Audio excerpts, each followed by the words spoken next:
Bon, c'est une réaction d'un humain normal. On a perdu un ancien président. Et en tant qu'humain, quand on apprend la mort d'un être humain, ça choque, mais c'est normal. Et puis en tant que croyant, donc c'est ça. Et puis ça fait partie de la vie. Je dois présenter mes sincères condoléances au nom de la communauté tchadienne au Bénin à ses familles biologiques. Et si vous me demandez quel souvenir je garderai d'Hissène Habré, Hissène Habré,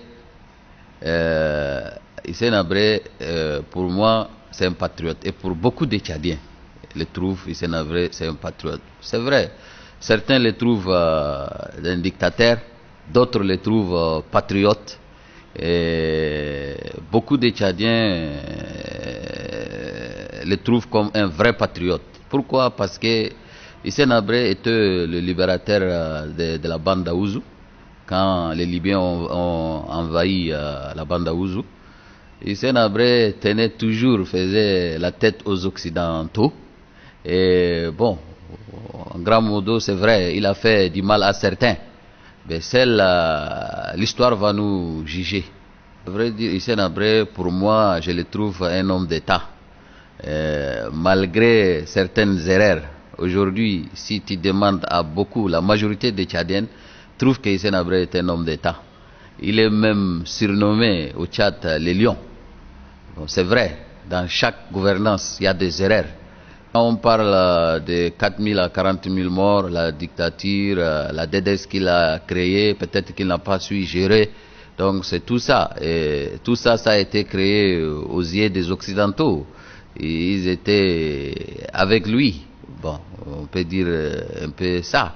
Mais croyez-moi, tous les Tchadiens le voient comme un patriote. Je voudrais lancer cet appel à mes frères tchadiens.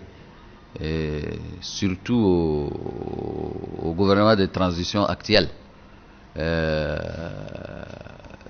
Il faut qu'on se pardonne, il faut qu'on s'esquisse, il faut qu'on dialogue. Dialoguer, cela veut dire dialogue inclusif, sincère. Le Tchad a assez souffert. Le Tchad a assez souffert. Vous savez, à un intervalle de moins de 5 mois, on a perdu 2 anciens présidents. Donc maintenant, je pense que le temps est vraiment de s'asseoir et de se pardonner, de s'excuser et d'être sincère de ce qu'on est en train de faire. Parce que le Tchad a assez souffert, les Tchadiens ont assez souffert. Vraiment, le pardon et s'excuser. Vraiment, on est venu à ce temps-là de rester, dialoguer et de se pardonner. Écoutez, en tant que Tchadien, on a appris cette nouvelle avec grande tristesse et de douleur. Écoutez, vous l'avez très bien dit, pour moi personnellement, je garde de très bons souvenirs pour l'ancien président Hissène Habré. Comme vous l'avez dit, c'est un panafricanisme.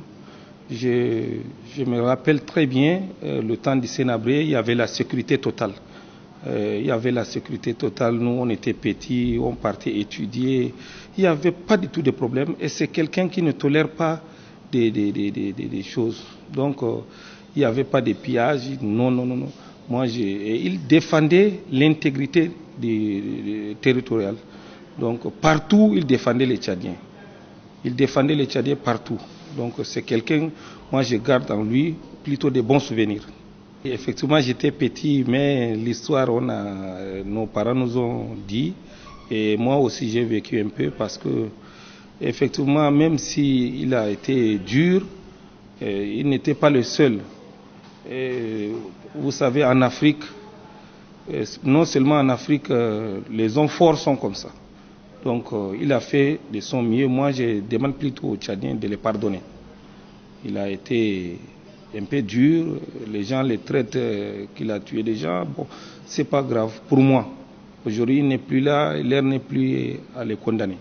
Aujourd'hui le Tchad traverse une crise. Vous savez, en 4 mois, nous avons perdu nos 2 grands hommes. C'est vraiment un problème pour le Tchad. Donc je demande à tout le monde, je lance un appel à tout le monde de s'unir, de s'asseoir et parler pour qu'il y ait la paix au Tchad. Parce que vous savez, nous avons des ingérences des Occidentaux qui nous divisent, c'est pas bon. Il faut que le Tchadien, tout le monde, même ceux qui sont en colère, qui sont en dehors du Tchad, ceux qui ont des armes en main, il faut qu'ils déposent les armes, il faut qu'ils viennent au Tchad pour créer la paix, pour accompagner la transition qui est en cours, pour que la paix vienne. Parce qu'ils sont en train de vouloir organiser le dialogue inclusif. Il faut que tout le monde participe. Il faut que tout le monde apporte leur pierre à l'édifice pour que la paix revienne définitivement au pays. Vous savez, sans la paix, on ne peut rien faire. Et il faut qu'on cesse aussi de tendre la main. Donc, il faut que les Tchadiens s'assoient et parler entre eux pour que la paix revienne. Parce que sans la paix, on ne peut rien faire. C'est mon appel envers les Tchadiens. Oui, vraiment, c'est avec une très très grande tristesse et une consternation on a appris le décès de notre ancien président, un grand leader, un panafricaniste. Vraiment, c'est avec sentiment de tristesse, quoi, très douloureux. On a appris ça, mais bon, vous notez d'abord, Hissène Habré, c'était un grand panafricaniste. Il ne cédait pas au désir des Occidentaux. Pendant son règne, il avait défendu avec vraiment une force effective c'est-à-dire c'est que les Occidentaux se mêlent de nos affaires, quoi. Il a défendu l'intégrité territoriale. Il n'a pas cédé à l'ancien président libyen qui voulait occuper la bande d'Aouzou. Il a défendu avec grande force cette avancée. Et les Occidentaux voulaient déstabiliser le Tchad à cette époque. Et il n'a pas cédé. Il a lutté avec une très grande force pour l'intégrité territoriale. Il a défendu avec dernière énergie pour renvoyer les troupes libyennes qui voulaient occuper la bande d'Aouzou. C'est un territoire tchadien que les Libyens voulaient occuper. Et donc le président Gaddafi, l'autre Hissène Habré, les a défendus et les a renvoyés de ce territoire. Désormais, la bande d'Aouzou revient au Tchad depuis ce jour. En 4 mois, on a perdu 2 grands hommes. Ce n'est pas seulement le Tchad, c'est l'Afrique en général et le Tchad en particulier. C'est le Tchad a perdu 2 grands hommes. C'est des hommes vraiment panafricanistes qui n'ont pas cédé vraiment au désir des Occidentaux. Donc je voulais dire aux Tchadiens, l'heure n'est plus à la division, ni aux destructions, ni rien. L'heure est à la paix. Il faut s'asseoir, il faut s'entendre, il faut dialoguer pour jeter les bonnes bases d'un bon développement.